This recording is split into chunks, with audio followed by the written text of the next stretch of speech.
Hi everybody. Uh, I'd like to present to you a case that seems to have been sliding through our human society. Basically, there's been so many versions of it. I found myself having to put all of the bunches of material together, and then I thought, no, you know what, maybe I should just come out and straightforward and just tell you what I've been really investigating very deeply. Now, I've mentioned this before in previous of my videos about the sacred masculinity and the sacred femininity. I've spoken about this ad nauseum, I think, but it's come up again and again and again and again, and it comes up all the time. And what I'd like to present to you is just my thoughts on it and how things have been progressing with regards to humanity and what we can do to really change things for the better. So what I found was I need to define to you more what is the difference between masculine energy and what is the difference between feminine energy, for us to really grasp the concept of it. Masculine energy,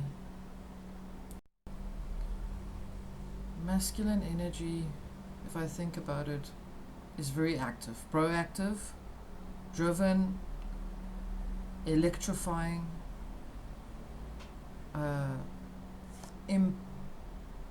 implants thoughts, ideas, left brain.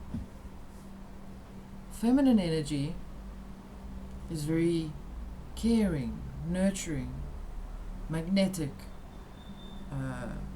healing, psychic, telepathic, etc. All of the psychic energies. If we can understand that, we will be able to understand ourselves.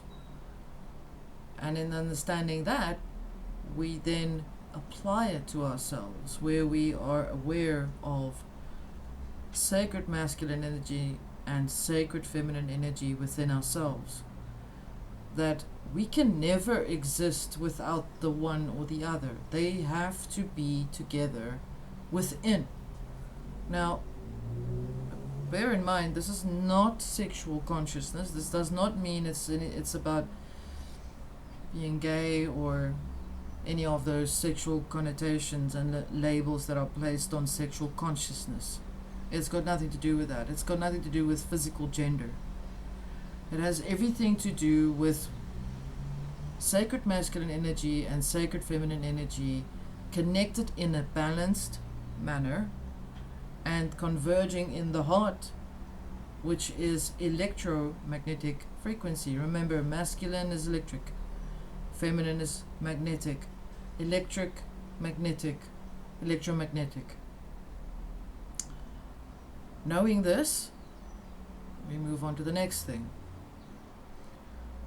Now, we get an actual physical, purposefully driven force that makes us choose between the one or the other, where if we have to choose masculine energy on its own, it can come through social engineering, social stimuli, what we observe and what we see and how we need to respond. Left brain alert, working every day on this device that I'm talking to you on.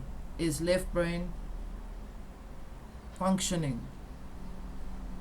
While I'm doing that, what do I do to my feminine side? Do I not override my feminine psyche? Especially if I'm doing a lot of the left field work, left brain work, do I not then subject my feminine energy to being controlled by my masculine energy? We can grasp that. Then I take you to the next level. societies. Where do we see where do we see masculine and feminine societies? Everywhere around us, and I'm sure that your thoughts will go, oh, okay, so and so country, that city, that whatever. The fact is, if there's enough of that force being projected into a society, let's say there's a lot of masculine energy projected into a specific society, it then gives it a psychic existence. It gives it a psychic life. And doing that, having it then enact or act out onto the rest of the society, is called an egregore. And an egregore is a word that comes from the occult research, where it really represents in a simplified way something that is it's a belief system that's formed by a group of people that can act out a specific task or a specific influence to the rest of the people. Knowing that, we move on to the next level. How do we change things in this society so that we can overcome the chaos? Now, in my previous video, I mentioned, yes, we do conscious mapping. What is projection other than mapping? And consciously projecting a perception I want you to believe, so that I can spin my lie to you to live in, while I am sitting high and mighty on my throne with all of my control. Nothing can affect my progress going forward. I give you something to do, hypothetically speaking. Do I not act out my egregore power, my prowess, my aggression? Can be my feminine aggression. Push it out on someone. The whole drive of witchcraft coming up suddenly, popping up like mushrooms everywhere. There's a sudden awakening in that field. Everybody's all aware of the ability to do some kind of craft work. What is that other than grasping something that is a perception or a perceived idea of feminine energy in a very aggressively masculine way? Does this kind of make sense? And if I work 7 days a week, left brain work, and I don't do anything on a weekend, then I have subjected my feminine energy. And then that means I'm out of balance. Not so. But if I had to work 7 days a week or 5 days a week, and suddenly I go home after every day and I apply at least 2 or 3 hours feminine focused work, which means maybe I meditate, maybe I just sit and relax, maybe I work in the garden, maybe I walk somewhere, do something that's connected to not putting something in, but receiving, experiencing, becoming objectively experiencing the entire environment, then I apply feminine energy. We have egregores that are controlling the society because of what it is filled in with, and the other word for an egregore with regards to how the masculine and the feminine energy is being used, I would tie up to a golem, and I've mentioned this as well. A golem is something that's inanimate object. It's like a clay figure where there's a lot of energy and stuff put into it to give it life, to act on behalf of the warlock or priest that gives it an assigned job to do, to go and do something.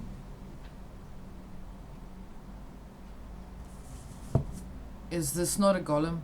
Is this not a miniature version of an egregore? Then I'll take this a little step extra.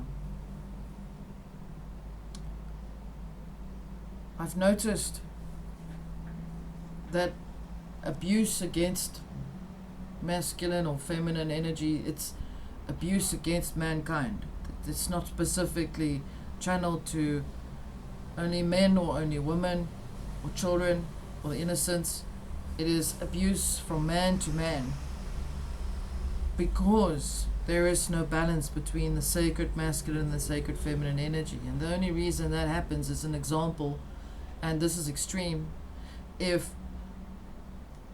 John was raised by an abusive father and his mother, Sarah, did nothing to protect John as a little boy, John becomes an aggressive man who may, if he is not assisted later in his life, if he doesn't have the capacity of the intellectual consciousness to assist himself, become abusive towards female in gender and in general, because his masculine energy was abused by his father. His feminine side inside of him was not nurtured by his mother. And so he grows up only knowing one frequency, and then acts out that frequency on anything that is feminine.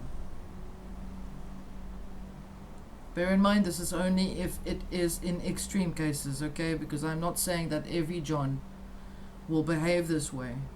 And I did say that if there's an intellectual capacity to understand that specific situation and something is done about it, that John can grow up becoming balanced, knowing that these two sides are within him, and that which is in the middle to obtain and maintain the balance, the equilibrium, is really the convergence of the heart energy, or this heart chakra, which then in turn is really a projection of Great Spirit, which is sacred masculine and sacred feminine. Now, I did say that I would give some examples on how to understand things and how to really maneuver the energy around us so that we do not fall prey to the chaos. And that has to do with knowing that when what is within you is not just one thing or the other thing or both things, but that we are also everything. We are earth, air, fire, water, and ether. I've discussed ether previously. If we take in consideration these elements, water is feminine, earth is feminine, fire is feminine, ether is feminine, earth, air, fire, water, ether, and masculine. Ether is feminine and masculine. These are feminine because, well, it's inside of you and you don't look after it, you don't do anything about it, it'll stay feminine.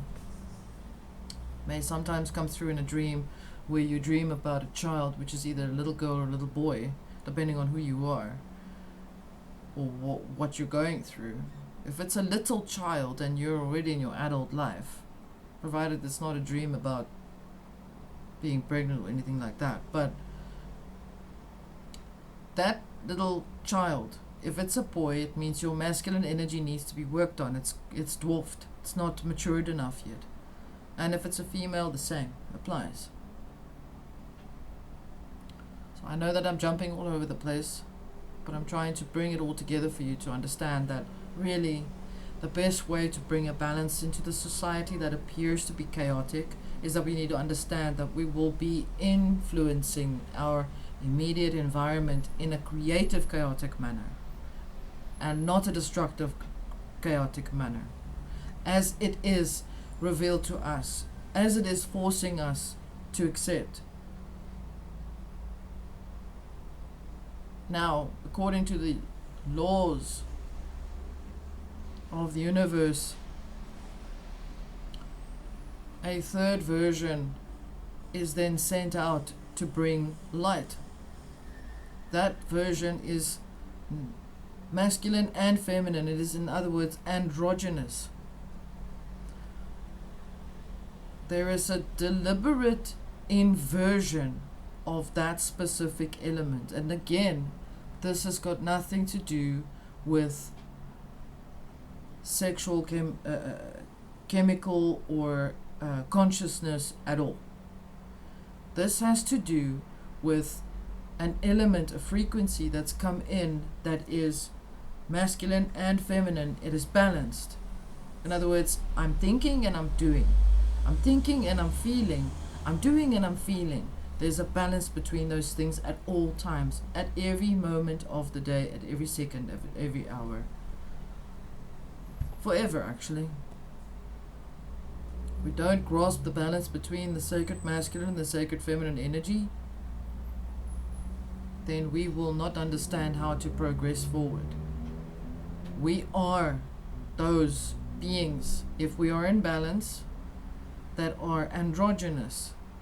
Our psyche becomes androgynous, not our physical form, our psyche. Our soul is genderless. Our spirit is genderless, but once functioning on the earth, we apply androgyny.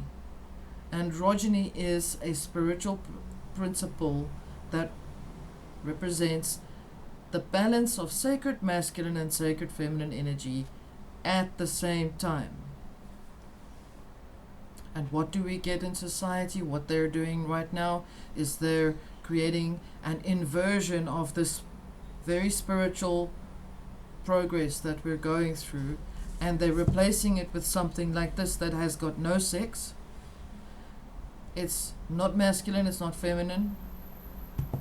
They're forcing us or influencing us by what we're observing through media. We do have a choice how we respond to that shit. To accept the fact that if we are embracing technology as a replacement for my sacred masculinity, which is left brain, which is focused and driven, then automatically that thing is taking over my masculine consciousness as well as my feminine consciousness. Eventually they're neutering your sacred masculine and sacred feminine energy. They're indirectly doing it because you are doing it. You're doing it. They don't want to get their hands dirty at all. Never will they ever want to do that. But they do want to punt a lot of information out there for you to override your sacred masculine energy and feminine energy. They want you to do that. And this discussion is for everyone. This is not just for some people who go through some things. This is for all of us to understand. I'm trying to simplify this specific subject. We understand that if we do not give adequate energy, as in feminine energy, to our masculine energy, in other words, working all day, doing masculine left field work, and not resting, and not connecting with nature, and not applying nurturing and caring and all of those things, then we subject our feminine energy. We cut it off. And we then only push out the masculine energy. In other words, what happens to the heart? It's just like shut off. Remember I said electricity is really masculine energy. So you're only existing as an electrical current, and that means you are fuel for a machine. Not so. Electricity. And the same applies to if you sit all day and you do nothing, and you just sit and absorb and swallow and swallow and swallow and swallow and swallow, and you just do all of these things, but you don't really apply it and put it to action. You become an obese feminine energy. You become filled up with just wanting things and not really doing anything to get it. It's in our society as well. Feminine societies find masculine societies as absolutely disruptive and destructive and damaging to their ecosystem. Masculine energy societies find feminine societies as absolutely lazy, not doing anything, stagnant, not going forward, no progression. The balance between these two is to find it within yourself first, and then to apply it into the world. You literally have to sit within yourself, look at what you've achieved, what you've done today. Connect with these two energies and see that if you feel, oh my gosh, I've worked myself to pieces today, I need to also sit back and relax and do some spiritual work, thinking, even reading, that I bring myself into balance. It's as simple as that. And so often the simplicity of this truth is overwritten because it's just not complicated enough. So I leave this with you. I will still speak about the elements, but I do want to bring it to your attention that you find earth, air, fire, water, ether on one side, earth, air, fire, water, ether on the other side. They are both male and female. I did say that it's female if you're sitting and doing nothing, but if you use them, if you use it within yourself, you've got 5 fingers on each hand, not so. Therefore, you have 5 of these things on each side. Work with it. That's what I'm trying to suggest. Use both sides. Sometimes you might have a bit too much fire masculine and not enough, and your fire feminine is not strong enough. Bring it into balance by bringing a bit stronger feminine water or earth. That's really how it works. I leave this with you. Thoughts, comments, questions are welcome. And again, thank you so much for supporting me. Much love. Bye.